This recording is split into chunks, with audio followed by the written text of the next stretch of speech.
एखादा मंत्री त्या खात्याचा अनुपस्थित असेल, गैरहजर असेल तर दुसरा मंत्री उत्तर देऊ शकतो.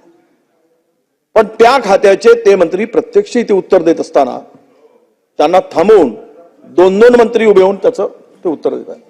मला एक सांगा अध्यक्ष महोदय, बघा आपण मान्य करतो कारण सभागृहात मंत्री म्हणून कुठल्याही खात्याचं उत्तर कोणालाही द्यायचं आहे. काय विषय असा आहे की जो प्रश्न त्याचा अर्थ त्यांनी मागितला ते उत्तर देत असतील, नाही दिले असतील तर ठीक आहे पुढच्या सिनियर. पण विषय काय होता, आता भरकट चाललाय, याच्यात वेळ चाललाय, अत्यंत गंभीर विषय आहे. माझी हरकत एवढीच की पहिली होती, त्याचं उत्तर आपण द्याल की एक मंत्री उपस्थित असताना कामकाजामध्ये दुसऱ्या मंत्र्यांनी त्याचं उत्तर देणं हे सभागृहाला अपेक्षित नाही. ती योग्य आहे का याचं उत्तर आपण द्यावं. कारण गंभीर प्रश्न असा आहे की हा शेतकऱ्यांचा प्रश्न.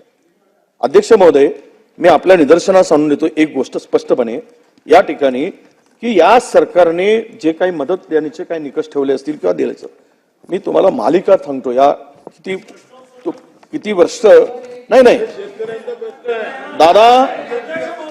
दादा असं होत नाही. हा प्रश्न एका प्रश्नावर 14 मिनिटं एका प्रश्नावरती दिली आहेत. 14 मिनिटं तुम्ही मंत्र्यांना 7 मिनिट दिलात. तुम्ही मंत्र्यांना 7 मिनिट घेतले. मंत्री तर पाहिजे की नको आपल्याला प्रश्न विचारू दिले काय? एक मंत्री उभा होतो, दुसरा मंत्री उभा होतो. आपण विरोधी पक्ष नेते आपण मुद्दा मांडला त्याचं उत्तर देऊया. प्रश्न असा आहे अध्यक्ष महोदय, तुम्ही ही जी काही मदतीचं निकष सांगताय आज राज्यामध्ये हे सगळे अवकाळी असेल, गारपिटी असेल, बघा आपण जर पाहिलं तर हे 10/4/2023 पासून जवळपास 8 आणि 4 12 आणि 3 15 16 17 वेळा अवकाळी पाऊस तारकाबाईचा. दुष्काळ असेल, गारपीट असेल, वाऱ्यामुळे फळबागांचं झालेलं नुकसान असेल, या सगळ्यामध्ये यावेळेस 1 जानेवारी पासून तर आजपर्यंत जे झालेलं नुकसान आहे फक्त आणि फक्त 24 कोटी रुपये. तेही 4/3/2024 फक्त 24 कोटी रुपये या शेतकऱ्यांना मदतीच्या रूपाने मिळाले. त्यातील नाशिक आणि नागपूरचा उल्लेख आहे. हा JR आहे तुमचा, त्याच्यानंतर तुमचा कुठलीही मदत त्या शेतकऱ्यांना मिळाली. अध्यक्ष महोदय, मला एवढंच प्रश्न आहे माझा की आज मराठवाड्यावर पडून निघाला, चाऱ्याचा पत्ता नव्हता, होतं नव्हतं, पीक गेलं. सोयाबीनला 2013चे दर होते ते यावेळेस मिळाले. 10 वर्षांनी सोयाबीनला 2013 मध्ये जो दर होता तो आता मिळाला 10 वर्षांनी. खतांचे दर वाढले, बियाणाचे दर वाढले, GST लावला, शेतकरी उद्ध्वस्त झाला.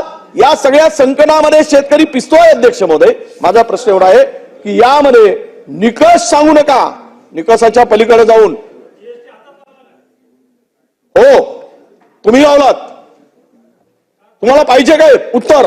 तुम्ही लावला GST, तुम्ही सावरकर GST तुम्ही लावला, शेतकऱ्यावर दुधावर GST तुम्ही लावलात, खतावर GST तुम्ही लावलात. या सगळ्या शेतकऱ्या अजिबात नव्हता, बोला अजिबात नव्हता. आणि म्हणून विरोधी पक्ष नेते प्रश्न त्यांना थांबवा. विरोधी पक्ष बोलत असताना मग मी पण मंत्री बोलत असताना उभं राहून हे करेल. तुम्ही जरा समजवता ना, ही काय पद्धत नाही. केव्हाचे होते त्यांना विचारा प्रश्न, कधी लावला? 16 मिनिटं झाली आहेत. अध्यक्ष महोदय, हे जे निकष सांगत आहेत या निकषाच्या पलीकडे जाऊन आपण मदत करणार आहात का? कारण 8,000 आत्ताची जी परिस्थिती आहे 8,700 हेक्टरवर हे जे नुकसान झालंय आत्ताच्या याच्यामध्ये की 88,000 हेक्टरवर पिकाची धुळदाण झाली. वादळी पाऊस, गारपिटी ही आतापर्यंतची स्थिती आहे. आणि विदर्भामध्ये तर हे संपूर्ण 76,000 हेक्टरचं नुकसान आहे. मी जिल्हे वाचून दाखवतो. अमरावतीमध्ये 54,000 हेक्टरचं नुकसान आहे. अकोल्यामध्ये 11,157, यवतमाळमध्ये 2,394, बुलढाण्यामध्ये 5,577, वाशीमध्ये 3,068 आणि खानदेशामध्ये 9,000 हेक्टर, मराठवाड्यामध्ये 2,716 हेक्टर, 87,747 हेक्टरचे प्रस्ताव या सगळ्या नुकसानीचे आले. यांना आपण किती दिवसात नुकसान भरपाई मदत करणार आहात, तो कालावधी किती असेल आणि त्याचे प्रति हेक्टरी काय मदत असेल? महाराष्ट्रातील सर्व बातम्यांचे विश्वासार्ह व्यासपीठ सकाळच्या सर्व सोशल मीडिया प्लॅटफॉर्मला लाईक, फॉलो आणि सबस्क्राईब करा.